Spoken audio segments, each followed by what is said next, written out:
लगता है आज आप लोगों का पढ़ने का मन नहीं है। तो चलो ठीक है, आज हम पढ़ाई नहीं करेंगे।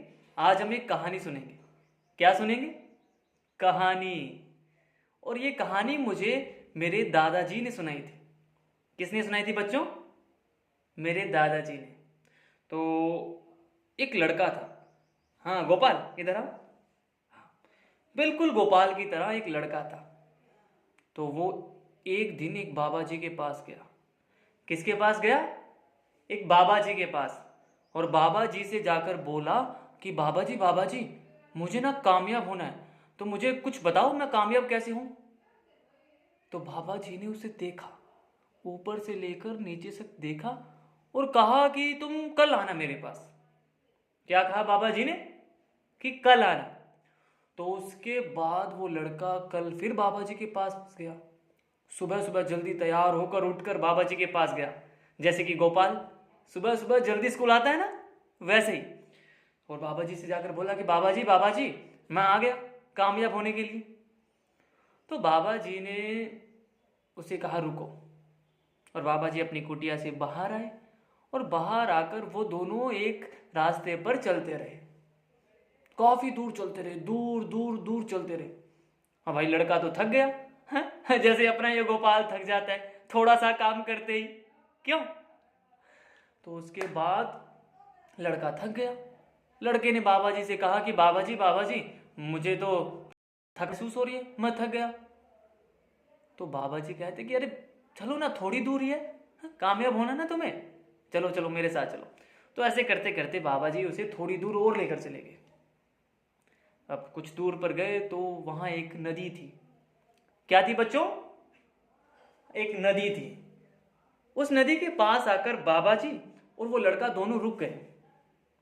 बाबा जी, जो नदी के अंदर ये सीढ़ियां होती है ना, हाँ जैसे गोपाल तुम अपनी नदी के पार करके इस में पढ़ने आते हो, हाँ वही वाली नदी में जो सीढ़ियां थी। तो बाबा जी उस लड़के को लेकर सीढ़ियों से नीचे उतरे। अब जैसे ही वो लोग नीचे उतरे और बाबा जी ने उसकी गर्दन को यहां से पकड़ा और पानी में दे मारा। अब लड़का झटपटा रहा है क्योंकि उसे सांस नहीं आ रहा। अब पानी में किसी को सांस आता है? ऐसे डाल दे तो किसी को अचानक और उसे पता ही ना चले तो। उसके बाद बाबा जी ने कुछ देर बाद उसे बाहर निकाला। अब फिर लड़का तो पूरी तरह हाँफ रहा था। क्यों? क्यों गोपाल, अगर तेरे साथ ऐसा हो तो तू क्या करेगा? हाँ देखो, लड़के के साथ भी वैसा ही हुआ। और उसके बाद उसने बाबा जी से पूछा कि बाबा जी क्या मार डालने का इरादा है क्या?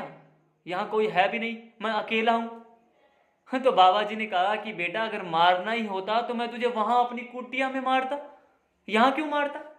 वहां भी तो तू अकेला ही था मेरे साथ। तो फिर बाबा जी ने एक बड़ी प्यारी बात कही। बाबा जी ने कहा कि जब तू पानी के अंदर था तो तुझे किसकी जरूरत थी? तो लड़के ने अब जवाब दिया, सांसों की। बिल्कुल सही कहा ना लड़के ने कि जब पानी के अंदर कोई होगा तो उसको किसकी जरूरत होगी बच्चों? सांसों की। और वो सांस लेने के लिए कितनी कोशिश कर रहा था, अपने हाथ पांव इधर उधर पानी के अंदर मार रहा था, कहीं से एक एक एक परसेंट सांस आ जाए।